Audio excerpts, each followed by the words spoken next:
Hello. So tonight for the live stream, I'd like to offer and share an insight that made a tremendous amount of difference for me. I realize this has been in the background for me for a lot of what I've been talking about throughout this entire series, and also the series in August. I was talking about wise knowing.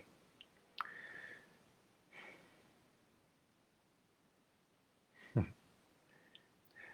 wanting to be careful to not get too lost into theory land here. That's my habit. It'll be a little ironic as I get into this. I use the word mind to talk about a particular type of almost a machinery. In terms of Ian McGilchrist's models of the left and right hemispheres of the brain, it's basically a left hemispheric thing. It's a left hemispheric process. I mean, what I want to point out when I'm talking about mind is it's an experiential cluster. It's a structure. Our actual computers, like these devices that we're using to communicate and to interact on Facebook, it looked to me like they're very obviously modeled on this thing. Not exactly, but the ability to, the basic logic of it, the basic thing of you set up a machine that that goes through some predetermined computations and then outputs an experience. That's the basic format of the mind. So when I'm talking about the mind, I think most people experience this in terms of like thoughts or internal experiences. They're experiencing the output. This is a little bit like how I remember as a kid when I would get really mad at the computer, I would yell at the monitor. I didn't understand that the monitor, the screen, was the output of the computer. I mean, I knew it, and if I paused and I thought about it, I could remember, oh, right, the computer is the box down here. We had one of those tower computers. Actually, when I was a little kid, we had one of the towers on the sides. This is back when we had a 486. And we got a double speed CD-ROM drive. It tickles me how much that kind of dates me, how I had those as a kid. And many devices now don't have CD-ROM drives at all. But the thing is that the computer would be underneath, and I knew how to use it, and I would load in the disk, and I could track how, oh, it needs to access the disk in order to display the information on the computer. I could keep track of that just fine. But when I would get upset, I would direct my attention at the screen. I'd get mad at the screen. Or sometimes I'd bash the keyboard because that's how I talk to the machine. But I would feel like the screen is almost like its face, and I want to punch its face. That mostly doesn't happen for me anymore.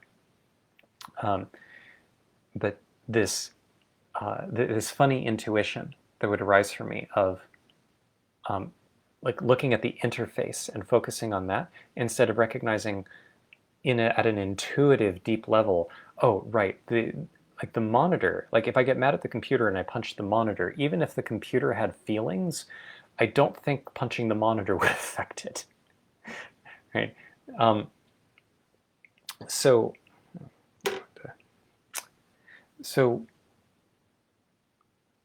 in the same way, there's this process that I observe, and I swear that I have a gift for this. I have a gift for being able to watch how this machine is operating in other people.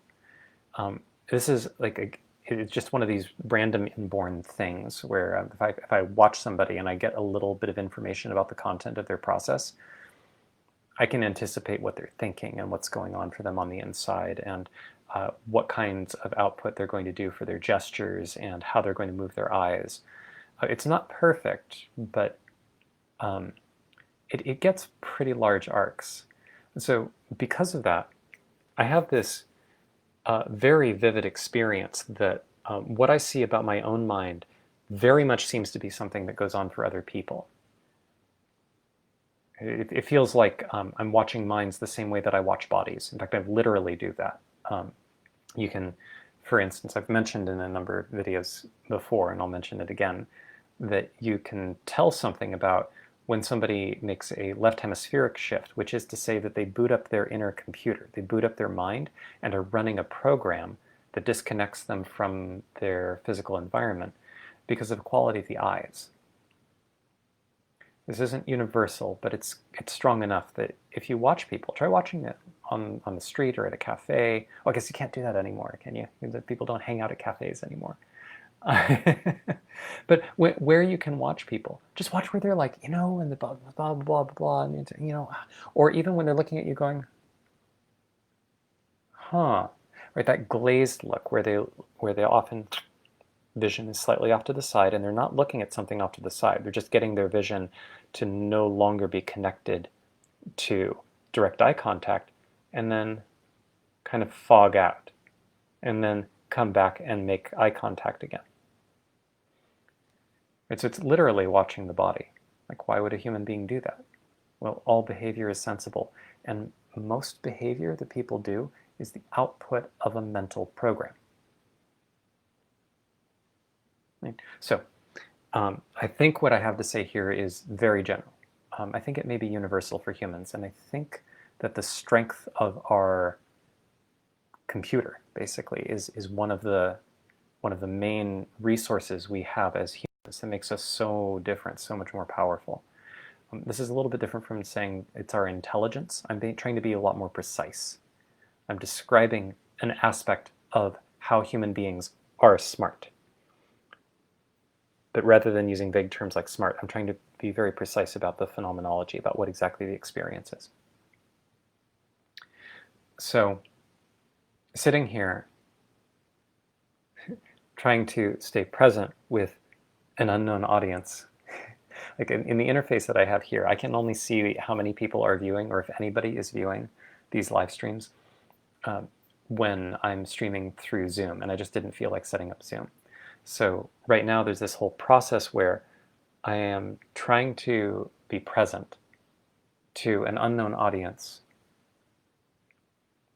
recognizing that people may be watching this later. So how do I experience all of those pieces? Right, I'm trying to be present. Well, what's that trying to be present? What is that like? Where is that coming from? I notice, well, that desire is coming from low in my belly. But the strategy where I'm looking at the camera, I'm not looking down here at my image or looking over here at the comments. I'm not looking up at the ceiling. I'm paying attention to the camera. And I can examine the why, but this is not a matter of cognitive analysis. This is just something I notice. What is the actual cause of me looking here in response to that energy? The trick is to answer not by thinking, but by looking. The same way that if I wanted to know, well, what does my butt feel like sitting in this chair? I don't answer that by thinking about it. I answer that question by feeling. It's the opposite direction. So throughout this, I'm going to invite you, if you want to follow along with where I'm pointing, if you want to perceive what I'm talking about, keep going in that direction.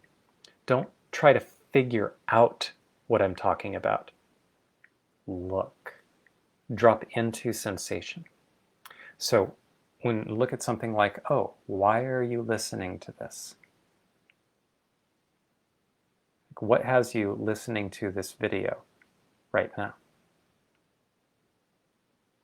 And like, there are other things you could do. You could stop it. You could scroll down. You could close the window. You could rewind the video if you're not watching this live.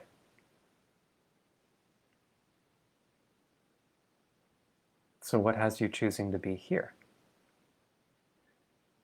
You could try to answer that by, well, I was scrolling through Facebook and I saw that this was on, or I noticed this picking up and I was interested, or actually I've also put these on YouTube. Maybe maybe you're watching this as a replay on YouTube. and going, yeah, I saw this in my YouTube feed, and yeah, so I thought I would take a look, and but that's going up. There's a way to go down. What has you here right now? Just notice.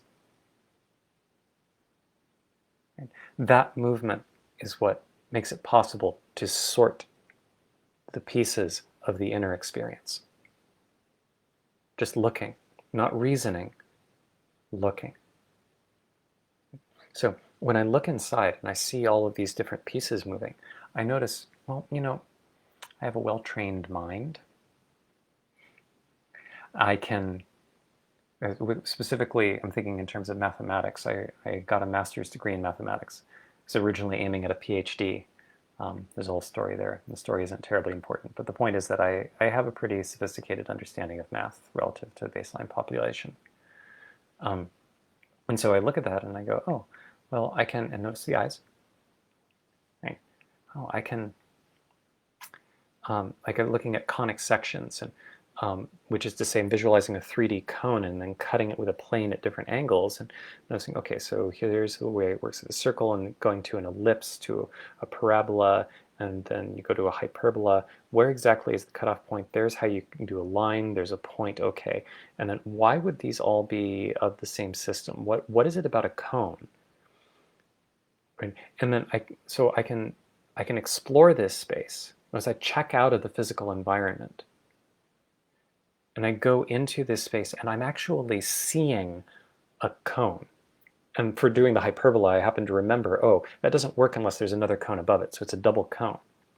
So I'm actually constructing the visual and spatial experience of these geometric objects and tilting the plane. And I'm feeling like the plane is my skin. I am feeling where the plane touches the cone, and that's giving me the feeling of the hyperbola or the parabola or whatever these different shapes are. If you don't know what I'm talking about, or sadly, if you are having a sense of activation because I'm referring to bits of mathematics that were probably taught in a kind of traumatizing way, like I'm not interested in catering to victim energy, but I want to acknowledge that that's a possibility, and that's okay. That's okay. And all I'm talking about is what it is like when looking at a three-dimensional object and then cutting it with a plane, when it's touching the plane, what shape does it make on the plane itself? That's it. So when I'm looking at that, like I'm literally looking. I'm literally looking at it. So what machinery allows me to call that up? What machinery allows me to tilt the plane? Okay? When I'm trying to figure out how do the equations relate to the conic sections. So when I look at something like the equation of a circle centered at the origin is some version of x squared plus y squared equals r squared, where r is the radius of the circle. Why would that come out of doing this plane cutting for the cone? And I can ask myself that. But to be more precise, I ask my mind. I look at the question and I wonder. There's a specific energy of wondering, wanting to know, an itch, a try, an efforting. And that efforting sends the query to the mind, and the mind does a computation in the background. The well-trainedness means that on this specific kind of question, my mind produces answers very quickly, and I know they're right. They're reliable. I've used these answers before. I remember. Although, how do I remember? Oh, my mind tells me the details, but I recognize them. Okay. So I'm going to give some other examples, some less mathy flavored examples. This is a lived experience. It's something that's very clear. It's very clear when we look instead of thinking about it. This computer does not have a very good model of itself. But you have been using this computer your whole life. And at some point, what I would really love to see for the human race is something like a user's manual for this computer, for the mind, a user's manual for the mind. I may very well create one myself. And it's something that I would love to see in the world. So here's another example. This one I've given to many people in many different contexts. What is the capital city of France? It's a simple enough question. And so there are a couple of responses that can come up. Some people may go, who cares? I'll just listen to what he has to say. It's like, and that's refusing to ask the mind. Right? That's not using the mind, which is fine. And none of this is evaluative. I'm just trying to point out a lived type of experience. I'm trying to, I want to share something that I see very clearly, that I think if the human race saw clearly, we would do something really beautiful. And I would love to see that beautiful thing happen more. I just love to see that. So for whoever is listening, I want to share this. So this bit of clarity. So, of course, we don't have to use this computer. We don't have to use the mind. Right? So that's one reaction. What's the capital city of France? Pff, whatever. I'll just wait. And that's one response. Another response can be, I don't quite, like, was it, I don't know. Right? A lot of people can have that kind of reaction. There's this, now in that case, it's worth tracking what is the, and then how do you conclude you don't know? Right? There's a lived experience, a lived process. That lived process, for most people, has a sequence that goes something like, you listen to the question, and then you try to answer. You think about it. But what is that thinking? You don't experience it exactly. It's not like you look at it and then you run it through a visible computer. For most people, they are not conscious of most of how their mind works. When we talk about the subconscious mind, what we're talking about is the computing process that happens out of vision, out of conscious vision. Although that conscious vision is a habit. This is one of the really, really beautiful things about actually clearly seeing and understanding how the mind works. A lot of what we call the subconscious mind is directly experientiable. You can directly access it. But you can't do it using your usual way of being, because the usual way of being is usually done within the software. It's within the software. So, and because the computer, I mean, we'll see if we get there, but the short version is that the reason your vision is limited is because you asked your computer to distract you from a wide range of sensations. But we'll see if we get there. Mostly I just want to highlight this distinction. Because this makes so much clearer. So much of life is clearer. So a lot of spiritual teachings become a lot clearer when you can see this. It is absolutely crystal clear. So when, like, if I go, like, if somebody's like asks me like, what is the capital of Kyrgyzstan? I may be mispronouncing it, but that's a real country that many Americans have no idea even exists. It was part of the Silk Road, the trading route between China and Europe. So when I reflect on that, I go, capital of Kyrgyzstan? I don't think I know that. And so for me, what the experience is of processing that is that I take that in and I feel the question. Capital Kyrgyzstan. And actually, so I boot up, so Kyrgyzstan boots up an outline of the country. So I just happen to know what the country looks like, so I stared at some maps to make sense of this. And when I look at that map, I then hold this feeling of capital, and notice the scrunching. I'm working. I'm pressing, I'm putting in an energy into how do these two go together? When I put them together, what's the resonance? Like, oh, how put together. But what I'm doing there is pressing together, and because the way that I use my mind is very kinesthetic. This is not universal.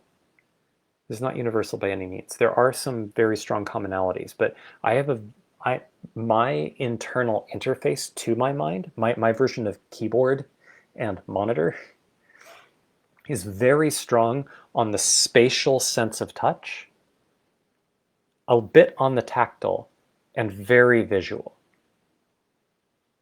And some people it's more auditory, some people it's more made of words. I have almost no words in my head. I can construct them, but I construct them. I construct them second. I'm actually feeling out ideas.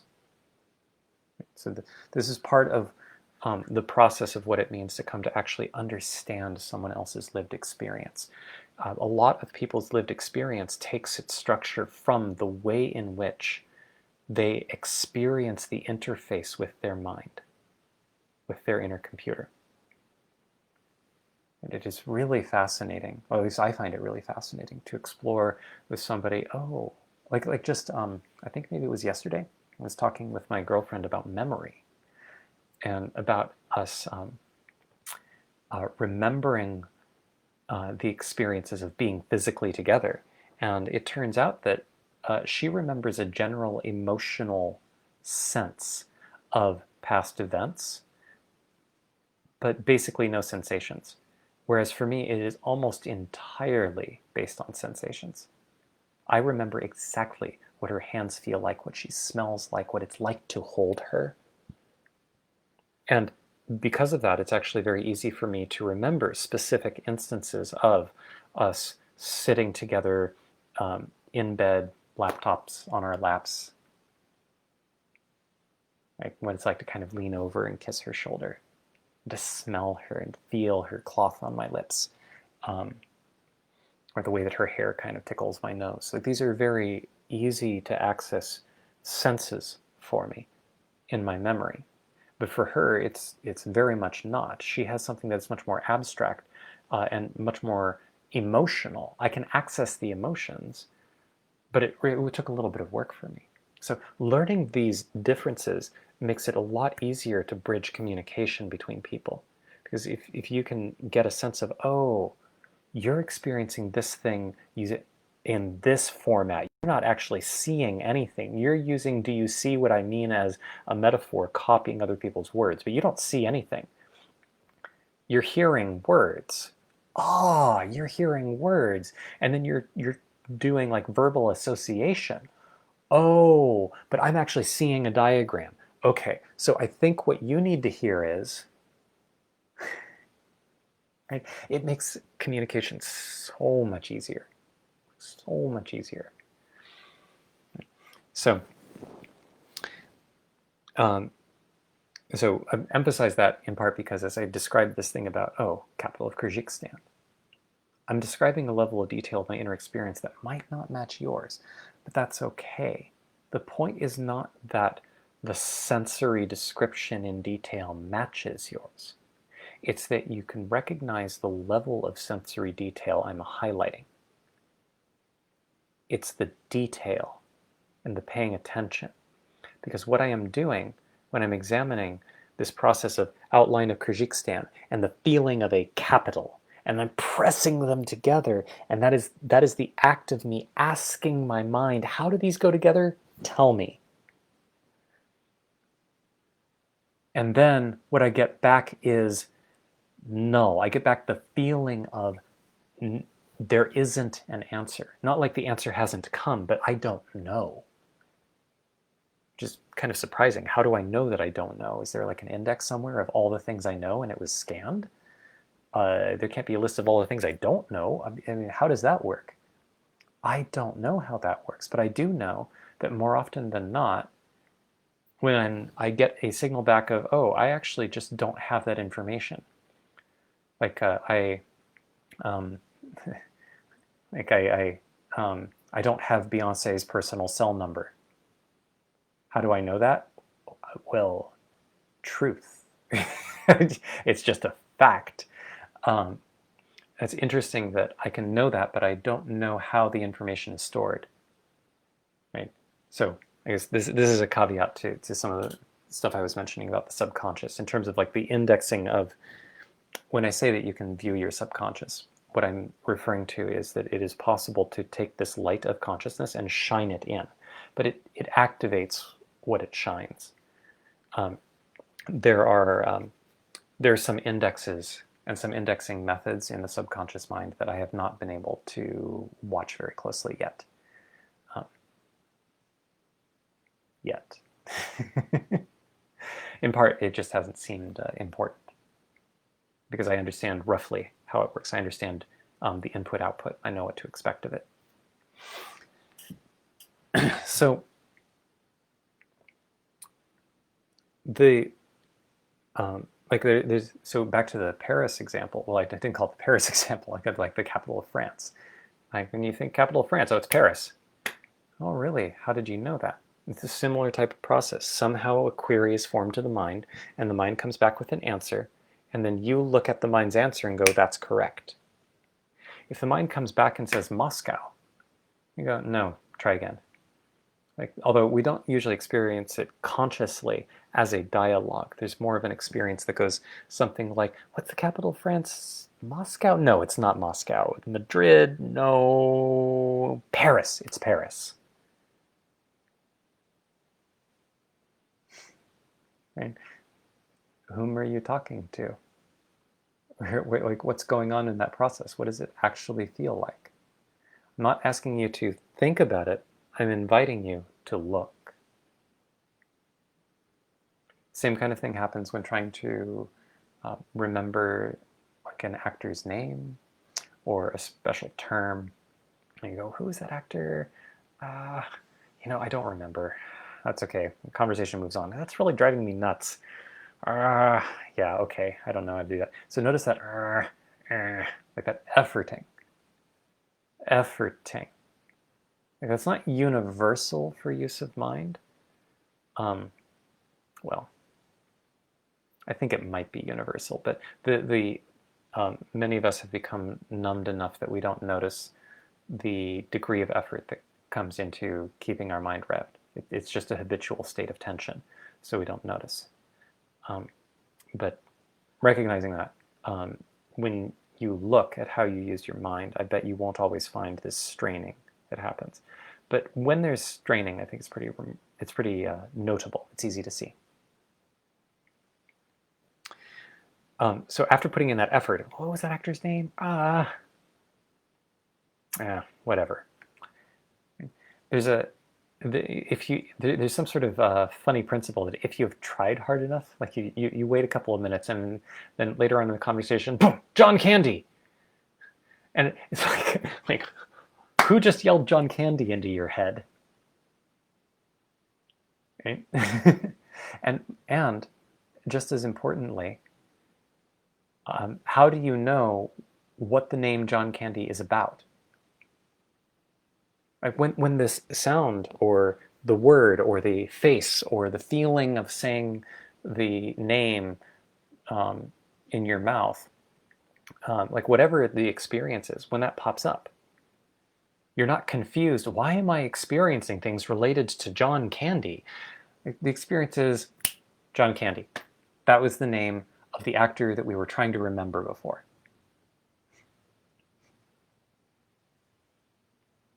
You know. You know why it came to mind.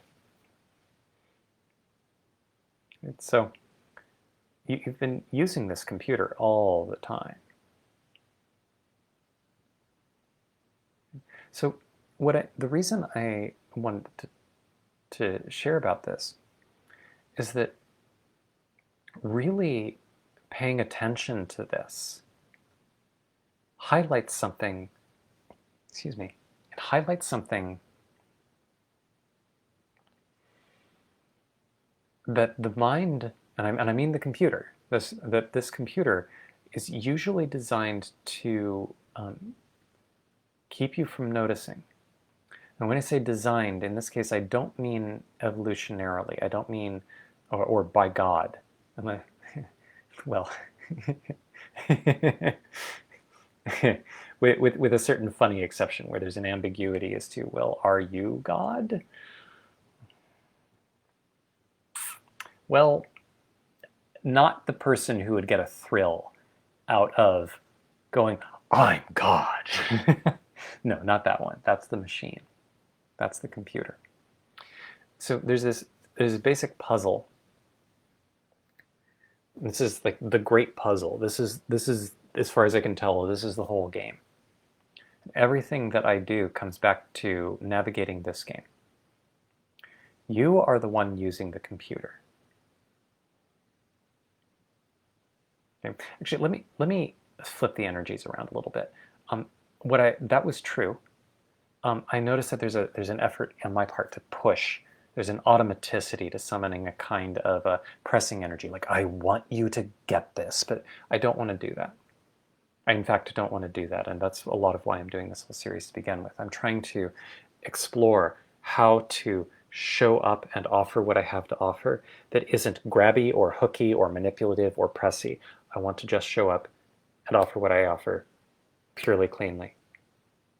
So I'm going to flip this around and focus on my own experience, but I do believe this generalizes. I think it applies to you too. It's the reason why you're able to listen to this and you're able to understand it, why I can describe concepts in words, and it makes it possible for you to understand something about what I mean. That's this computer, that's this machine. Okay? So, on the inside, I experience, when I get really clear about there's the machine, what is an example of not the machine?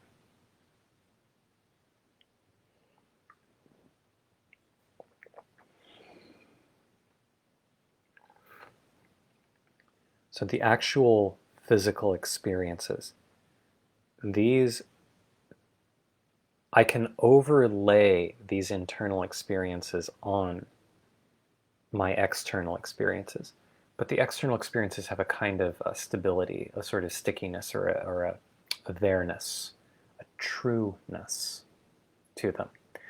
That even if I imagine a whole bunch of nymphs dancing along the edge of my cup, and because of how my mind works, as a property of my mind, my computer, I can actually see them. When I do that, I can boot it up and I can see it. But it's a different kind of seeing. And if I am honest, if I am truthful, I can also say, yeah, but it's not my eyes seeing it. It's something else. It's like added later. Like I clearly see the cup first in some fundamental way, or the cup is more real. So in the same kind of way, there's actually a lot about my internal experience that has the same quality. If I pause and I look the same way I can look at the cup, I don't have to add interpretations. Oh, that's a cup. This is a cup that my great-grandmother gave us as part of her inheritance, and she loved us very much, and this cup has all of this meaning. Well, the mind adds that. The experience is a cup, and possibly some emotional resonance that comes from the habit of having marked grooves in my emotional body from a lot of habitual use of mind. But I don't experience the history directly. By the way, that's not true of this cup. I think this cup is maybe 10 years old.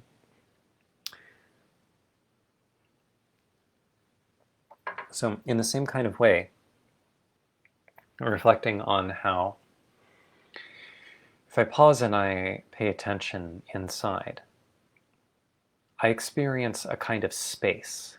It's a kind of dark space where thoughts occur. Now, I've spent a lot of time in meditation and doing like psychedelic work in Peru and Mexico. And so my sense of my internal experience is probably quite a bit different than yours. But a lot of that difference has to do with the fact that I am looking I'm not thinking about it. I'm observing. When I observe, rather than asking, this difference is, am I asking my mind what it thinks about the question at hand, versus am I the user looking for myself and bypassing the computer? Now, this is part of where I get into a little bit of trouble with the use of the term mind, because according to standard theories of how the brain constructs our experiences, and when I'm talking about the right hemisphere versus left hemisphere, the right hemisphere is constructing our world, and blah, blah, blah. Well, shouldn't the whole brain's outputs be considered mind, or like what exactly are we talking about? For the most part, I actually just don't care. If I had a better term for this, I would be inclined to use it. I really like the fact that mind evokes something about that which thinks, and that it's one syllable. It really is very simple. It's a simple machine. It has enormous capacity for complexity, but the complexity is not inherent to the machine. The machine operates by very, very simple principles, and you can understand them. You can see them for yourself. Okay? It's basically an if-then operator. It's a bunch of if-then chains. It's a little more complicated than that, but not by much. But getting into the intellectual of exactly how the mind works engages the mind, and that's not what I'm trying to do here. There's an experience of me having a mind. You may have heard me in previous episodes of this series referring to how I just happen to find myself here with this utterly brilliant mind. I am just astounded at the brilliance of this mind. I had nothing to do with it. Like, the normal way of saying that is, I'm really smart, but it's not about me. It had nothing to do with me. I just showed up in this existence, and here is this wonderful machine. It's also that wonderfulness, like the amount of computing power it has, and the storage and the capacity. Like, I have this vast library. It has access to a huge library of perspectives and ideas and theories, and it has a really fast processor. I'm sort of dumbfounded by this thing, right? But that's not about me. I didn't have anything to do with it. I just use it. Right? So that's part of why, like, I bet that when I'm talking about this, you don't feel like I am playing some kind of superiority game or just going, oh, look at me, I'm so smart. I'm just talking about, yeah, there's this property. It's a little bit like saying, wow, I've got hair on my arm. It's like, I guess if somebody were really determined to rev up a victim program, they'd find some way to be victimized by my talking about the hair on my arm. But I think most people would go, oh yeah, you were talking about hair on your arm. Oh, you're talking about having a fast processor for a mind. It's at the same level, because I can see clearly that I am not the mind. Not as a concept, but it's a very direct and clear, vivid experience. A lot of people who go through spiritual practice come to some point where they get this whole, I'm not my mind. I encountered this a whole lot in yoga when I went through yoga teacher training. And yeah, I think it's an important milestone. And if you have not had this at all, and what I have said so far sounds like gobbledygook, then I'm sorry. And I think a lot of what I have to say is mostly going to be maddening to you, because that means that I am actually talking to your computer, and you're sort of asleep at the keyboard. You're following its instructions, believing that it has the right to tell you what to do with your life. And that's not bad, but it does mean that what I am trying to point at is something that you haven't chosen to look at yet.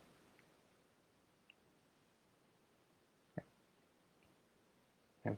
But I do suspect that it is possible to be clear enough about the structure of these experiences that you can see, oh, I'm listening to a machine in my innards, inside my own experience. To the extent that there is an in me and an out of me, in me is a computer. And this computer keeps booting up experiences that tell me what to do and say, and I just follow it. I think there's a way to have a very direct and clear experience of this. It's very immediate, the same way that it's immediate if you pay attention and you slow down. If I ask you what the capital of Brazil is, there's like picking on capital cities. It's like random pieces of information that are sometimes hovering somewhere in people's inner libraries, and sometimes not. Yeah, you can just pay attention. So part of the reason this is so important, it's so important.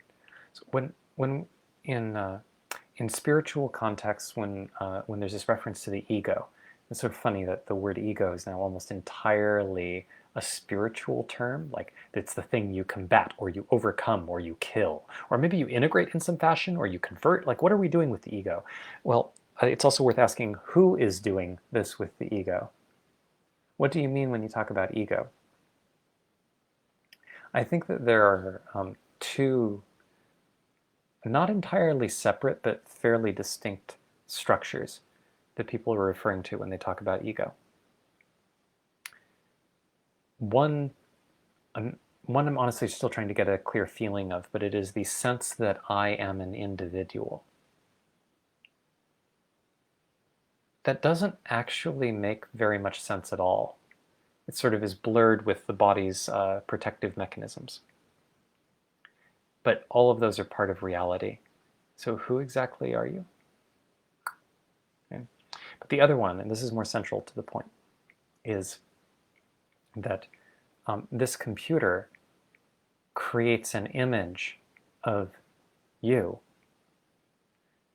in order to do social computations. What do those people think of me? Well, what the word me is referring to in that statement, what do those people think of me, is it's sort of a depending on how your mind is set up, it may not actually refer to the experience of the one who is looking from behind those eyes. Like the eyes are windows and you're watching this screen. It might not refer to you at all. When I say something like, what do those people think of me? The me there often refers to something like my mental representation of their mental representation of, and then I want to say something like me, but what I mean by that when I say me in that case, sometimes refers to the body, sometimes most of the time it refers to almost like this icon that I can actually sort of see, this icon labeled Michael. Like, okay, here's this Michael icon, and this icon, I want to make sure that its value points are high because I'm believing the mind that says this is the goal, making the value points on this icon very high. This is ego. And it gets complicated because also the image in other people's heads of this sometimes gets conflated with this icon. So if I, the consciousness, the isness that has a sense of individuality, if I think I am this icon, and think is doing some funny work here. It's something more like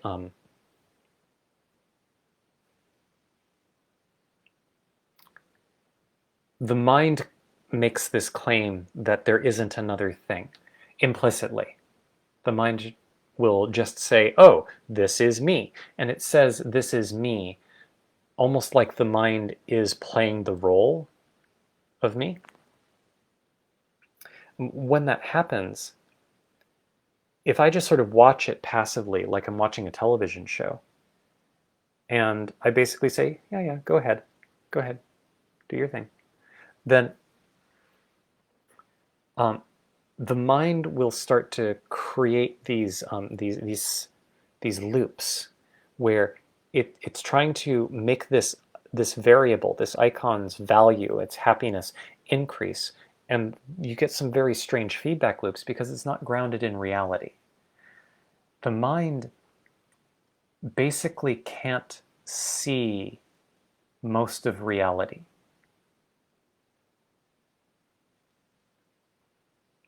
It can't even very clearly see me. So if I let it run on basically its autopilot, if I just let it execute its programs and just run fast forward, what it's likely to do is create disconnected loops, systems, and worlds, and it's likely to fragment because the nature of this machine is that it um, it creates thought bubbles. Like when we look at cartooning and we create these thought bubbles, the thought bubble is an instantiation of the work of the mind. And then the thoughts inside the thought bubble are the output of that machine, the output of that computer. So you can have a whole bunch of thought bubbles that are connected to each other, but not directly. What connects them is they're on the page. But the thought bubbles can't see the page. Even if the thought bubbles say, hey, there's a page here, what the word page is referring to is basically another thought bubble. We can't see the page.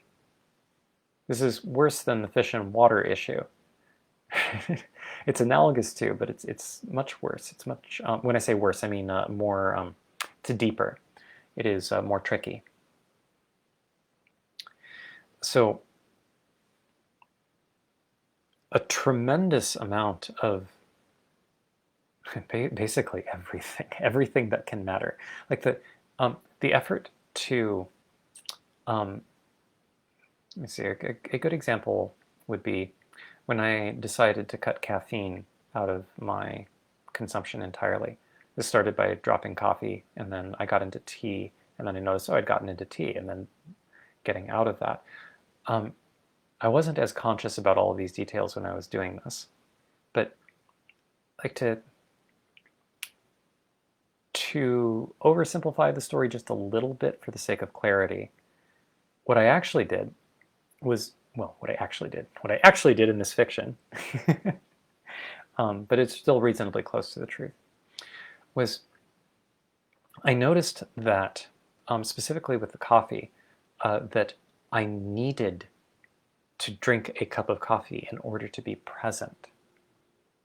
And it kind of freaked me out that I needed an external substance that I didn't have any kind of control over in order for me to be able to have clarity of mind.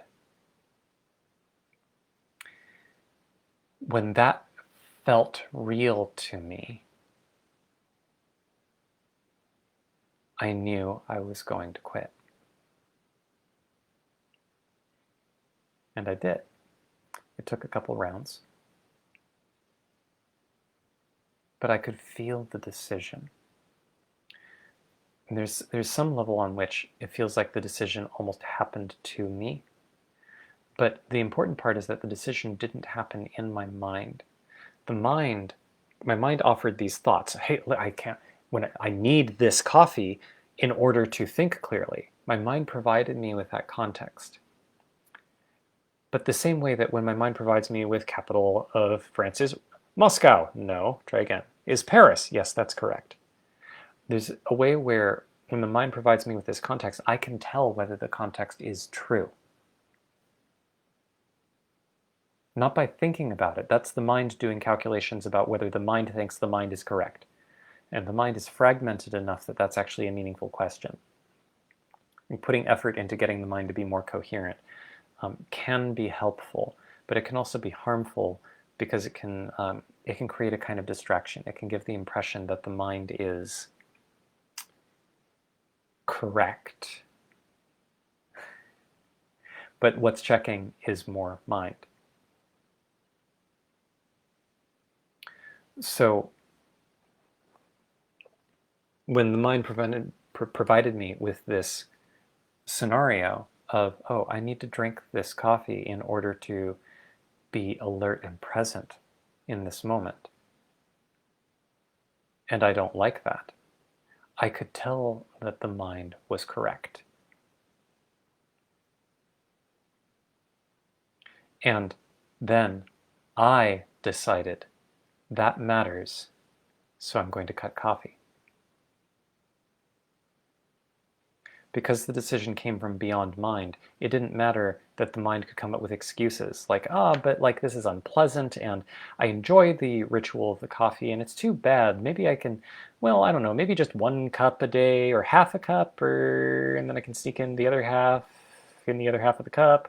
And maybe I'll just make a cup and then only drink half of it, and then just find myself drinking the rest of it. It doesn't matter, because the mind's trickery is meant for itself. It's basically trying to self-regulate. But my choice is what the mind responds to.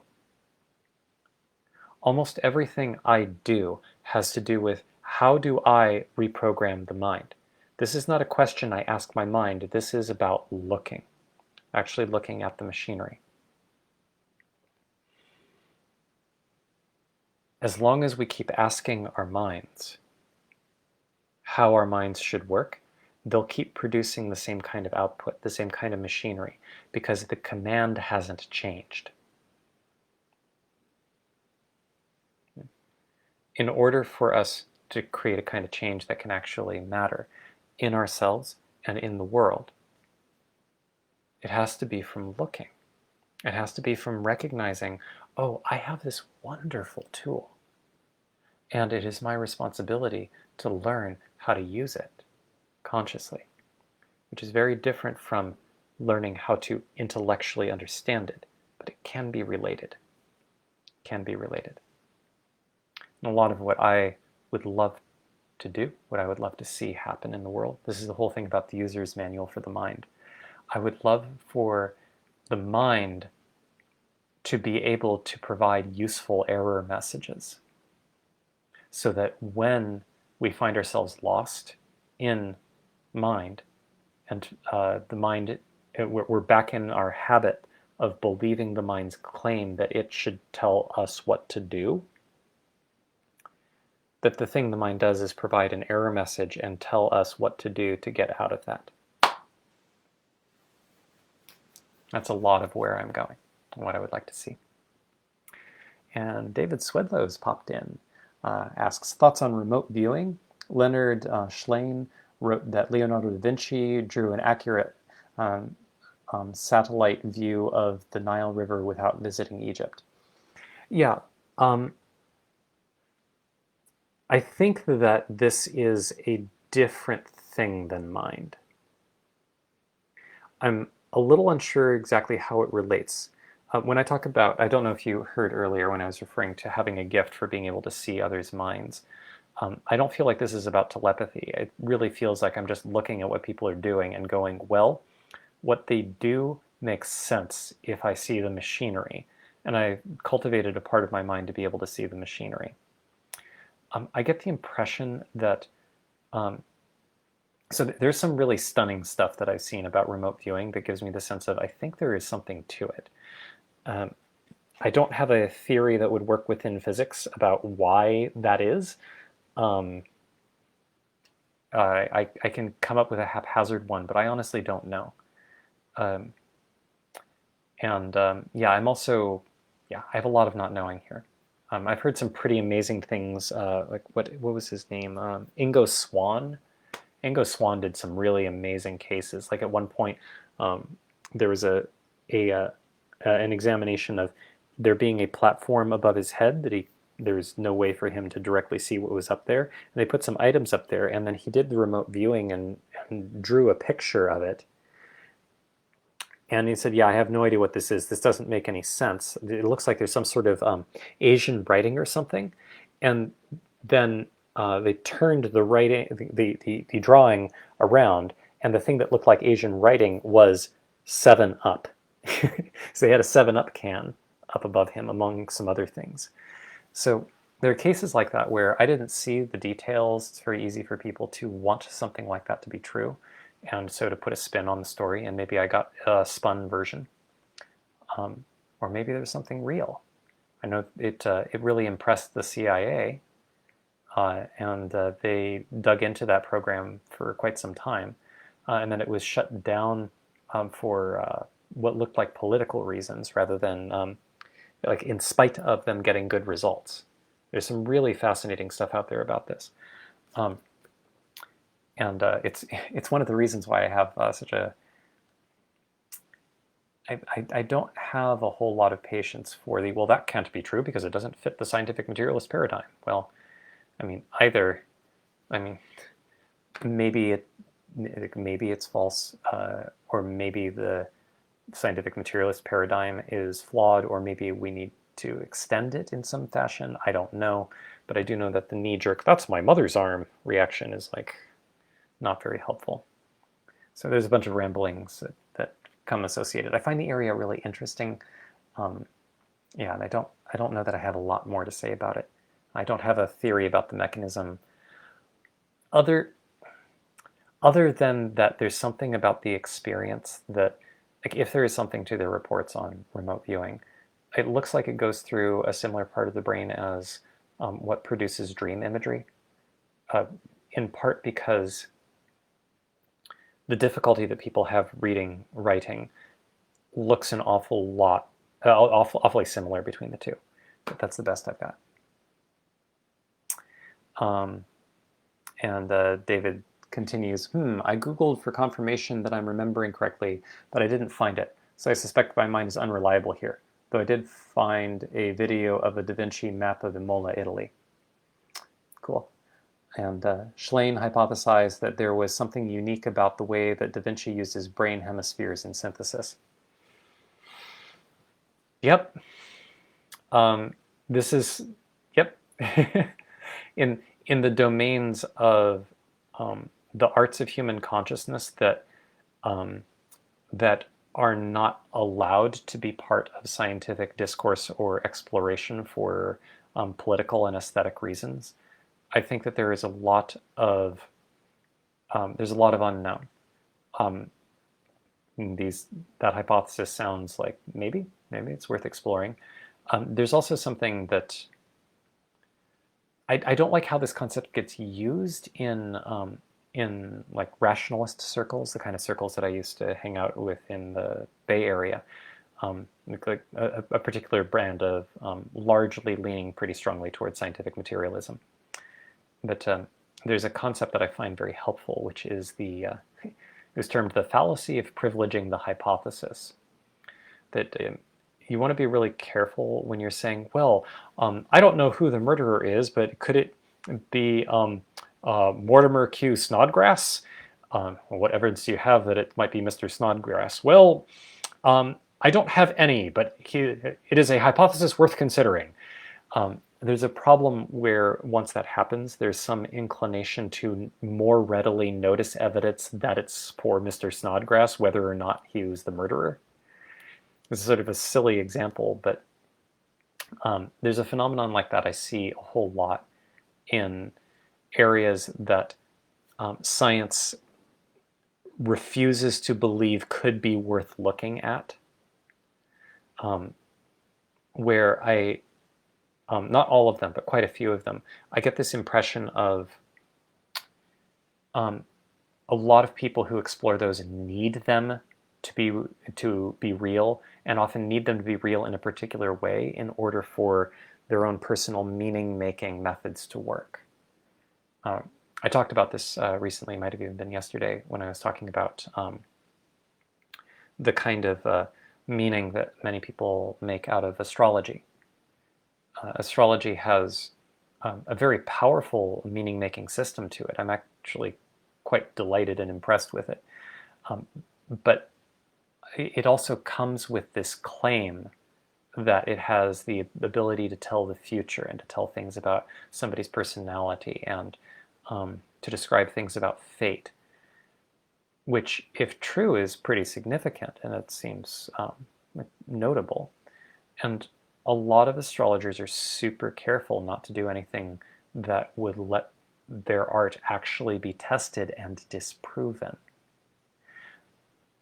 I think a lot of it comes from this need for their meaning-making method not to experience like pulverization under the weight of scientific scrutiny, because science doesn't know how to respect meaning yet. So, that said, I don't think that there's I don't think there should be a ban on making hypotheses of going, this feels right, because where do hypotheses come from? We actually don't know.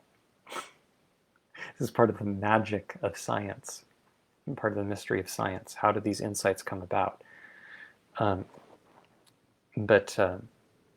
Yeah, so I think that it's worthwhile to play with hypotheses like that, and then just being careful to recognize, maybe it's something quirky about Da Vinci, or maybe Da Vinci wasn't doing remote viewing successfully, or maybe Da Vinci was, and it was actually because of a funny toenail growth.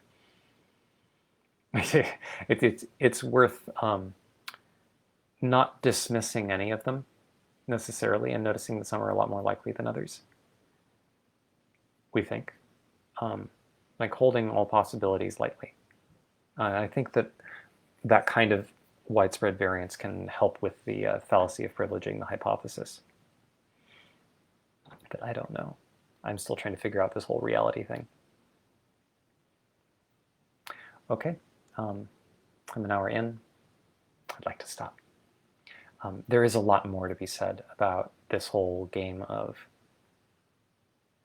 like, once you see the mind and you get a really clear sense of, oh, that's what it's like, that's what the interface is like. We can actually understand the mind. This is not a matter of, oh, there are these theories, you can observe it. You can observe it the same way you can observe your tongue in your mouth, or the feeling of your feet on the ground. It's absolutely clear. And then when we have that, there's a lot that becomes super possible. It's really exciting. There's fun egoic things like how do you ramp up the power of the mind. But to me, some of the most exciting stuff is that a lot of spiritual teachings become incredibly transparent. They're really clear what they're saying. Once you see, oh, there's mind and then there's this other stuff. And in particular, who am I? If I stop asking my mind and I look, I notice there's a challenge. And in particular, the mind freaks out, at least for me. My mind will freak out and get in my way of looking at, but wait, who or what am I? So there's a lot there that I think is very exciting to explore. And in particular, the ways in which the mind hides parts of itself from its user by request. So there's a lot that could be said there, but I think I'll wrap up here. Thanks for listening.